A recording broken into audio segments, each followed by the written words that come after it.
श्रीवास्तव जी, आज चुनाव आयोग को एक पत्र लिखा गया और कहा गया कि चुनाव दोबारा करा दीजिए। वहां पर धांधली हुई है, लोगों को वोट डालने नहीं दिया गया। आसिम रजा भी कह रहे थे कि वहां पर मुस्लिम वोटर्स जो हैं उनको घर से निकलने नहीं दिया गया, लाठीचार्ज की गई। देखिए, ये तो विपक्ष हारता हुआ अपने को देख करके लगातार इस तरह के भ्रामक और तथ्यहीन आरोप लगाता रहता है, जबकि वास्तविकता यह है कि आज के इस डिजिटल दुनिया में, जबकि हर हाथ में एंड्रॉयड फोन है, क्या यह संभव है कि आज कोई किसी को चुनाव में वोट कास्ट करने से रोक दे, कोई जबरिया उनको घर में बंद कर दे। छोटी छोटी घटना को लेकर के आए दिन लोग वीडियो बनाते हैं और मीडिया से लेकर के प्रशासन से लेकर सबको डाल देते हैं। तो ये बात, इस तरह का आरोप प्रोफेसर राम गोपाल लगा रहे हैं, उसके पीछे जो कारण मुझे नजर आता है, जो मैं समझ सकता हूं, कि समाजवादी पार्टी बुरी तरह से अपने हार को लेकर के घबराई हुई है। इसीलिए आप देखिए कि जो मैनपुरी इतने लंबे टाइम, जिसको कहा जा रहा है कि नेताजी का की सीट रही, नेताजी का वहां से संबंध रहा, वहां पूरी समाजवादी पार्टी पूरे उत्तर प्रदेश की पड़ी थी उस सीट को, और पूरा सैफई कुनबा पड़ा था।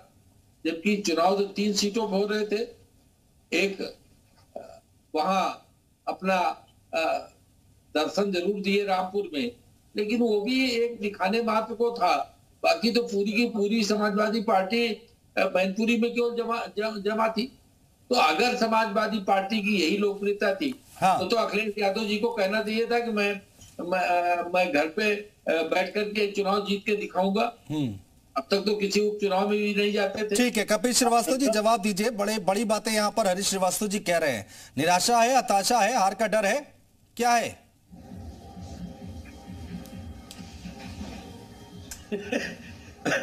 अनुज भाई बड़ी बातें नहीं, बहुत छोटी बातें कह रहे हैं। लोकतंत्र लुट रहा है और आप कह रहे भैया चिल्लाओ मत, लाठी फटकी जा रही है, जो पहुंच गया उसको पीट के भगाया जा रहा है। चारों ओर से पुलिस घेराबंदी की हुई है और आप कैमरा खोज रहे हैं कि कौन मोबाइल से फोटो बनाएगा। वाह भाई, जेल के अंदर आप फोटो बनवाएंगे क्या? गजब का साक्ष्य प्रस्तुत कर रहे हैं। अरे उल्टा चोर और सीधी में गाय।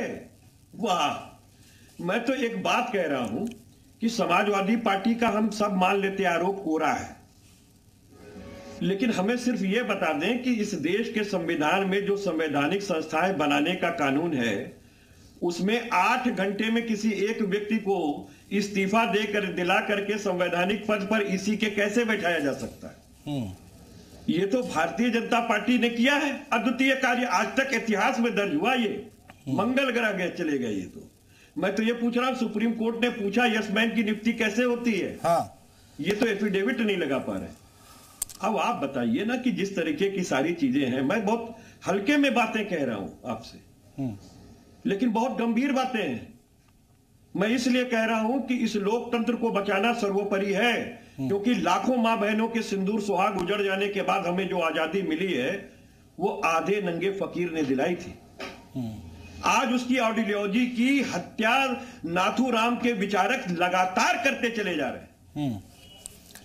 आज उनका पोषण हो रहा है, लेकिन जब विदेश जाया जाता है तो उसी संत की बात की जाती है।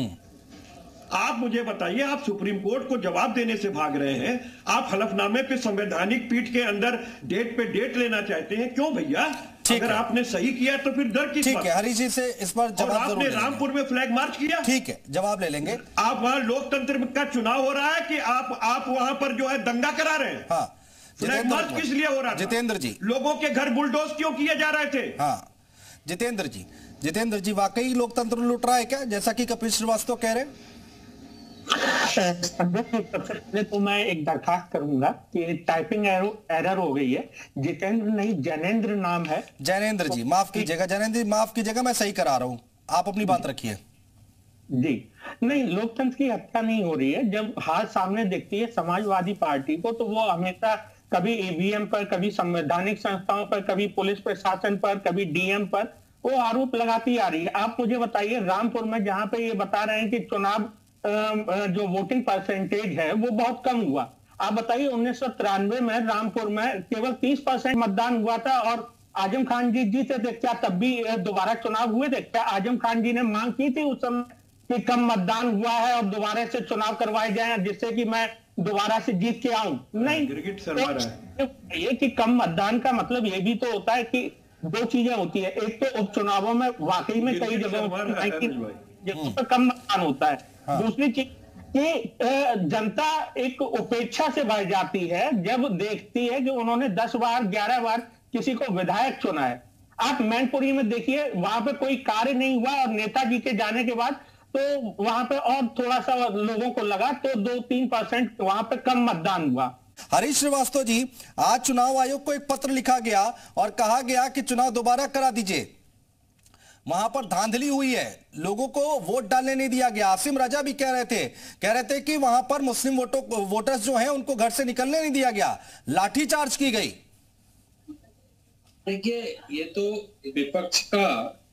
विपक्ष हारता हुआ अपने को देख करके लगातार इस तरह के भ्रामक और तथ्यहीन आरोप लगाता रहता है, जबकि वास्तविकता यह है कि आज के इस डिजिटल दुनिया में, जबकि हर हाथ में एंड्रॉयड फोन है, क्या यह संभव है कि आज कोई किसी को चुनाव में वोट कास्ट करने से रोक दे, कोई जबरिया उनको घर में बंद कर दे? छोटी छोटी घटना को लेकर के आए दिन लोग वीडियो बनाते हैं और मीडिया से लेकर के प्रशासन से लेकर सबको डाल देते हैं। तो ये बात, इस तरह का आरोप प्रोफेसर राम गोपाल लगा रहे हैं, उसके पीछे जो कारण मुझे नजर आता है, जो मैं समझ सकता हूं, कि समाजवादी पार्टी बुरी तरह से अपने हार को लेकर के घबराई हुई है। इसीलिए आप देखिए कि जो मैनपुरी इतने लंबे टाइम जिसको कहा जा रहा है कि नेताजी का की सीट रही, नेताजी का वहां से संबंध रहा, वहां पूरी समाजवादी पार्टी पूरे उत्तर प्रदेश की पड़ी थी उस सीट को, और पूरा सैफई कुनबा पड़ा था। जबकि चुनाव तो 3 सीटों में हो रहे थे, एक वहां अपना दर्शन जरूर दिए रामपुर में, लेकिन वो भी एक दिखाने मात्र को था। बाकी तो पूरी की पूरी समाजवादी पार्टी मैनपुरी में केवल जमा थी। तो अगर समाजवादी पार्टी की यही लोकप्रियता थी, हाँ। तो अखिलेश यादव जी को कहना चाहिए था कि मैं घर पे बैठ करके चुनाव जीत के दिखाऊंगा। अब तक तो किसी उपचुनाव में भी नहीं जाते थे। ठीक है, कपिल श्रीवास्तव जी जवाब दीजिए। बड़ी बातें यहाँ पर हरीश श्रीवास्तव जी कह रहे हैं। निराशा है, हताशा है, हार का डर है, क्या है?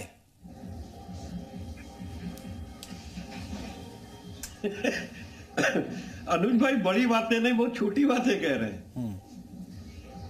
लोकतंत्र लुट रहा है और आप कह रहे भैया चिल्लाओ मत, लाठी फटकी जा रही है, जो पहुंच गया उसको पीट के भगाया जा रहा है। चारों ओर से पुलिस घेराबंदी की हुई है और आप कैमरा खोज रहे हैं कि कौन मोबाइल से फोटो बनाएगा। वाह भाई।